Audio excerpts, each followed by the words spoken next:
A lot of stuff has happened in relation to the Abrams tanks ever since I last covered them on my channel.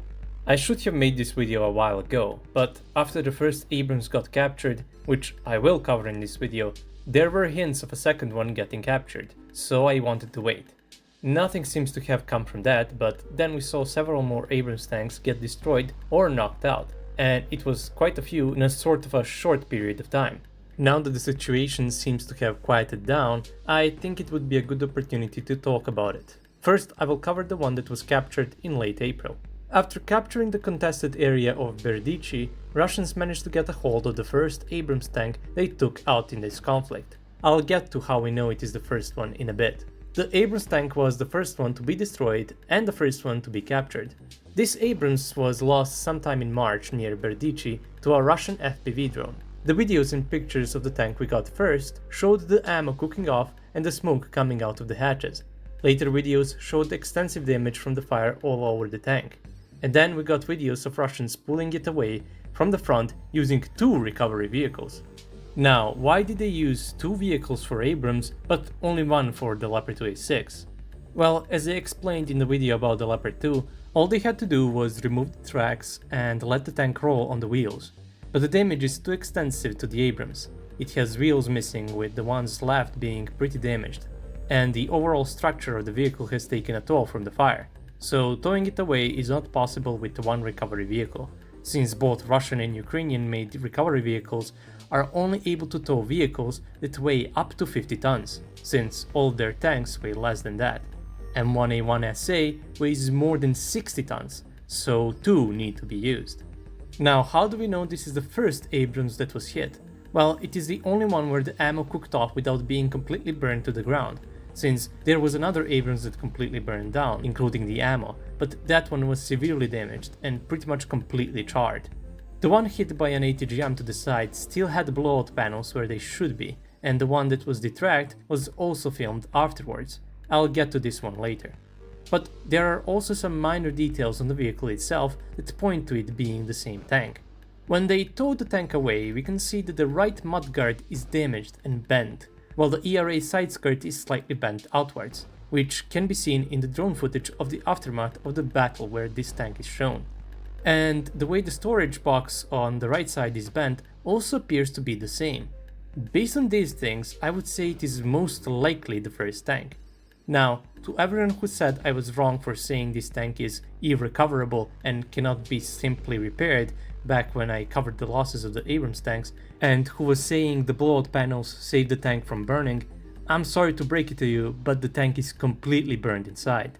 Nothing here can be fixed. Best you can do here is salvage some parts, but no repairing would be taking place here if this tank was recovered by Ukrainians. This much was evident by the smoke coming out of the hatches and the extensive burns seen in the aftermath videos. But don't get me wrong, the blowout panels did actually do their job. They saved the crew. That is what they were designed to do, not to save the tank from burning.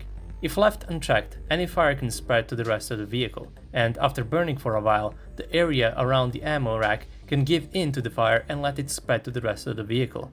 This has happened to numerous Abrams tanks before. This one is no exception. I have even shown examples of it in a video where I covered the Abrams losses. Anyways, as stated already, this tank is completely burned inside, so unlike the Leopard 2A6 they captured, there is absolutely nothing they can use from this Abrams for examination. The armor is probably compromised as well. They might be able to tell what materials are used in the composition of the armor, but that's about it. That being said, now I want to go back to the one that was detracked. You see, the detracked Abrams is in a much better state than this one. It got hit by 2 FPV drones after getting detracked, but the only thing those did, apparently, was knock off the cupola with a machine gun mount, since we did see Russians run to the tank after it was hit by FPV drones, evident by the cupola being knocked off in the video. And the interior of the tank seems to be in a pretty good condition, even better condition than the captured Leopard 2A6 tank. The video where they show the interior is several months old. It's not new. But after the capture of this first Abrams, we got some pictures and videos from the Russians of the detracked Abrams, one where they are even hooking it up to a recovery vehicle. But this was like 2 weeks ago, and we have received no updates since. So who knows what happened? Maybe they got attacked by Ukrainians, maybe they did capture it but didn't want any media coverage of it for whatever reason. I say this because we usually get the footage of the tanks being towed away only after they have been towed away. But anyway, the thing is, we don't have any videos or pictures of it in Russian hands. For now at least. After that we started seeing more losses, and it seems that 4 or 5 additional Abrams tanks have been lost. First one that was lost after the original 5 was one which actually had Contact 1 explosive reactive armor mounted on top of the front armor, which is unusual, especially for Abrams tanks, and it appears to be the only one we have seen with Contact 1 so far. The tank appears to have been hit by FPV drones and then abandoned by the crew close to the small dirt road right next to the track marks. I say this because it will be important a bit later. After getting abandoned by the crew, the tank was hit by another FPV drone. In an aftermath video, we can see the back of it burning and the smoke coming out either from the right side of the tank or from the commander's hatch. It is unfortunately really hard to tell. Of course, if it is coming from the hatch, then it means something in the crew compartment caught fire, which can never be good. But the crew survived, which is the most important thing. Next one is an Abrams that was stationed in a tree line. It was probably spotted because of all the track marks that can easily be seen from the distance. The way we can tell this most likely is an Abrams tank is because we can clearly see the front of the tank, together with the main gun, with also ERA side skirts on the side. And after it gets hit, we can see the blowout panels on the back of the turret, and judging by where it was hit, it was probably the fuel and the engine compartment that caught fire, and quite a bit of it. Afterwards, we got a video of either an Abrams or a Leopard 2A4. Russians claim this was a video of another Abrams getting knocked out by FPV drones, but to me it kinda looks like a Leopard 2A4. Unfortunately, the video cuts too soon and the quality is way too bad to be able to tell clearly what tank this is. The only thing that really ticks me in favor of it being a Leopard 2A4 is how barren the roof of the turret looks, but that could be for a multitude of reasons, hence why I'm not so sure. But then we got another video of what is clearly an Abrams tank, getting engaged by an FPV drone with a thermal camera into the roof of the turret. The tank is then seen burning on the side of the road, but because it is thermal footage, it is hard to tell what exactly is burning on the tank, whether it is ammunition or fuel. Either way, the tank has been taken out. And the last one we got was an Abrams getting hit on the side of the road by what is alleged to be a Krasnopol guided artillery shell. We can tell this is an Abrams tank clearly from this shot right here.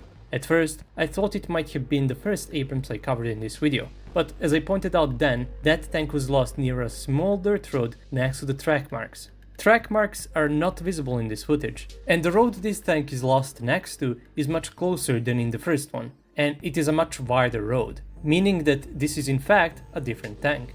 Therefore, if we disregard the unclear loss, we got at least 4 additional Abrams losses, which should put us at 9 so far, potentially 10, depending if the one from the low quality footage is indeed an Abrams and not actually a Leopard 2A4. Leopard 2A4 is still a good tank and an important loss, don't get me wrong, it's just that I was trying to cover the Abrams tanks in this video. That would be all. If we get any updates on the possible second captured Abrams tanks, I will try to cover it, or if we get to see more losses. I also wish to do another video on T90M production and losses, like I did several months ago, but both production and losses have ramped up, so that will probably take me a while. In the meantime, stay tuned, and if you like my channel, check out my Patreon. Thank you for watching, and I'll see you all in the next video. Have a nice day.